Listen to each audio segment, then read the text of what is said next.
I was sitting at my desk and I saw a fly crawling on the wall. And I thought, wow, wouldn't it be cool to have a superhero who could crawl on walls? And then I needed a name for him. So I thought, well, Fly Man?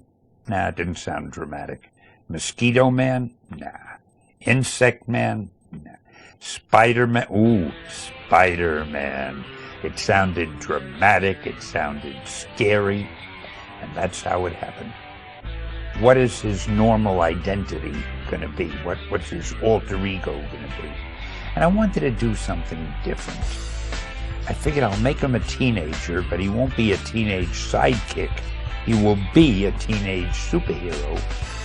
And I want him to have a lot of problems so that the average teenager reading the book could empathize with him, could figure, hey, I know how he feels, boy. I got the same problems. When you take away the spider powers and the crazy villains, he's probably the most realistic superhero of all. He's just a guy, with the problems you and I have. In the beginning, he was just another character I had made up, and I hoped that he would sell so that I could keep my job and be able to pay the rent. That was about as far as my thinking went. I think the main thing that makes Spider-Man so appealing as a video game character is the fact that he does things that no other character does. The fact, just the web swinging alone, what could be more exciting? The way Brian Michael Bendis is retelling the story of Spider-Man for the next generation is way cool.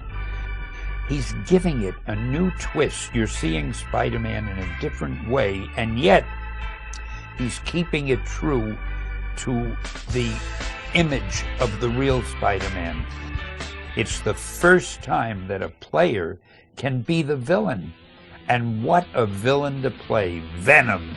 I mean, Venom has to be the worst, the deadliest, the most evil, the most dangerous, and the most unique villain that Spider-Man or any hero has ever fought. I think if I were doing another villain for a Spider-Man game, what I would suggest is having a double villain, Kraven and Sandman. They're both totally different, and even Spider-Man would have a tough time beating them. But have a tough time beating either one, but both of them, man, that would be fun. I think the idea of doing the Ultimate Spider-Man as though it's a living comic book is a great idea.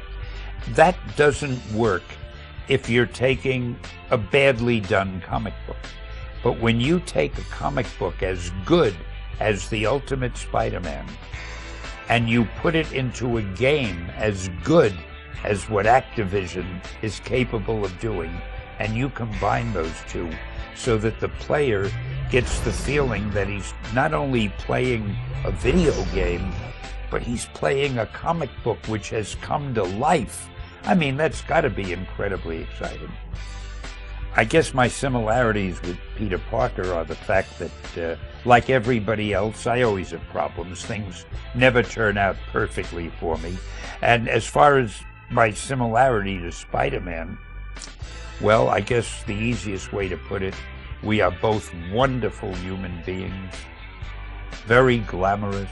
Everybody loves us, and we're also, well, in this case, I'm probably a little crazier than Spider-Man. But seriously, Spider-Man is a great character.